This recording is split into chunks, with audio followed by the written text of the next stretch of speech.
सीधे लिए चलते हैं आपको हिमाचल के मंडी, जहां पर सीएम योगी आदित्यनाथ जनसभा को संबोधित कर रहे हैं। एक स्वर पूरे हिंदुस्तान का है और वह है कि फिर एक बार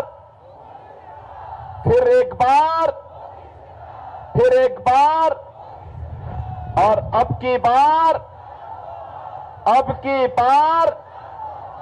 400 पार की जब बात होती है तो बहन और भाइयों, कांग्रेस चारों खाने चित्त होती है, क्योंकि वो स्वयं 400 सीटों पे चुनाव नहीं लड़ रही है।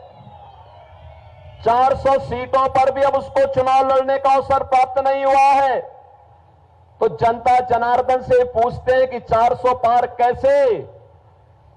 तो जनता जनार्दन ही कह देती है कि जो राम को लाए हैं हम उनको, क्या हिमाचल और मंडी भी इसके लिए तैयार है ना? जो राम को लाए हैं।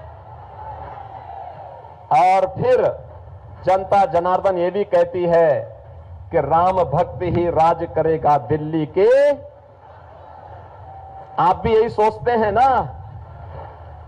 पूरा चुनाव अगर आप देखेंगे तो बहनों और भाइयों, यह राम भक्तों और राम द्रोहियों के बीच में आकर के अब सिमट गया है।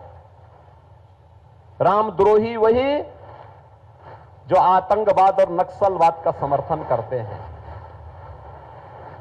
राम द्रोही वही जो भारत के अस्मिता और भारत के अस्तित्व पर प्रश्न खड़ा करते हैं।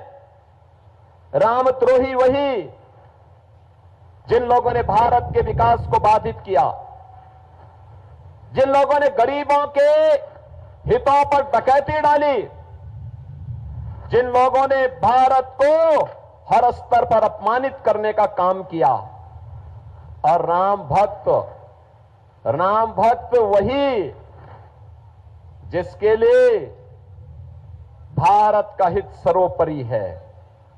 राम भक्त वही जो भारत की अस्मिता को पहचानता है, 500 वर्षों का इंतजार समाप्त करता है, अयोध्या में रामलला को विराजमान करने के लिए अपनी पूरी ताकत लगा देता है।